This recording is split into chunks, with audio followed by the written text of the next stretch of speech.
Hi, my name is Zoe and I'm a student at Grand Canyon University. Today I'll be discussing behavioral data collection in early childhood special education. Behavioral data refers to the collection of a child's actions, reactions, interactions between adults and other children in the classroom. It captures these observable behaviors that are relevant to their learning and social emotional development. The role in early childhood is not only to track those social emotional skills, but also their developmental milestones, and using this information to identify patterns so we can form supports or forms of intervention. By documenting and analyzing behavioral data, we gain insight into children's strengths, challenges, and this information can guide us into how we support the child to have more personalized strategies, to foster that positive social emotional interaction. Behavioral data should be the foundation for designing and adapting individual plans, as well as monitoring their progress and evaluating the effectiveness of the interventions we're using for children. This also helps us maintain a more positive classroom environment. We use these data collections to see the strengths and areas for growth, but we also get to see the patterns of behavior. Where do we need to make changes? Do we need to adjust our classroom rules, our transitions, help have consistency so that we can identify the triggers for children with behaviors? We can learn when a behavior is just isolated, or is it happening all the time? Are we always having a hard time getting off the bus in the morning? Why is that? These types of data collections help us solve these mysteries. We also can use the data to reinforce positive behavior and adjust our classroom strategies. We do want to highlight positive behavior and acknowledge and reinforce that, but it also gives us a chance to adjust our classroom methods, maybe the rules, a support plan.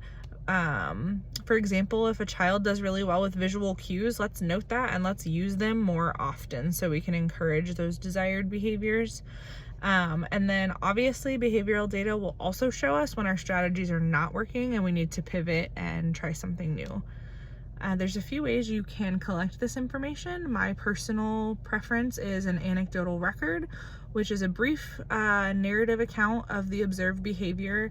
It gives you the who, what, when, where, why, and it kind of gives you the insight to then collect the data to know if triggers are happening at the same time every day, what activity is happening, are we avoiding something, do we need attention, so that we can move on and figure that out. You can also use checklists or rating scales. Those are pretty specific for tracking specific behavioral skills. They're really good for monitoring progress and ensuring consistency across observers. And then popular right now is the technology tools, the behavior tracking apps. It's easy to streamline documentation and share with family and team, but I do think that requires a little bit more staff training to make sure it's being used appropriately. Some factors that can influence accurate data collection could be the observer bias, as well as inconsistent recordings or distractions during recording time, or then honestly, as a teacher, our time is precious, so the time constraints.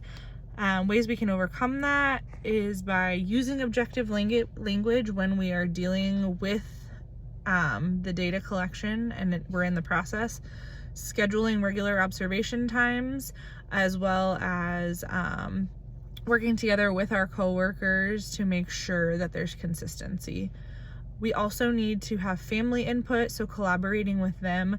They have valuable insight to a child's behavior, routines, triggers outside of school, and the collaborations fosters trust and a holistic, well-rounded approach to the child. We can get this information by meeting with families or doing home questionnaires, family interviews, a family log journal, so we can write notes to the families, they write back to us. So we can set common behavior goals and have similar approaches so that there is consistency across the environments. Obviously, birth to preschool, the observations are very much based on milestones and social emotional behaviors.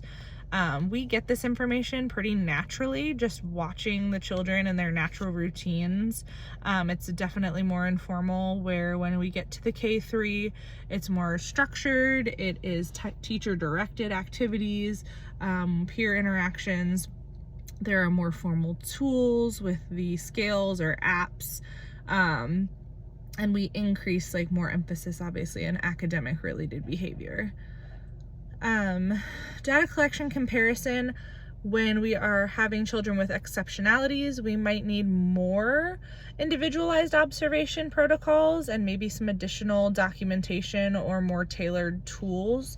Modifications can include an adapted checklist, maybe visual supports or alternative communication methods, whereas children without exceptionalities, the standard methods are often pretty sufficient, but flexibility is important capturing any behavior. And overall, the most important thing is to maintain equity and accuracy by considering each child's strengths and needs. So whether we're observing from birth all the way to 3rd grade, each observation gives us an opportunity and an insight to a child to help us connect and create a more holistic, positive learning experience for them. Thank you.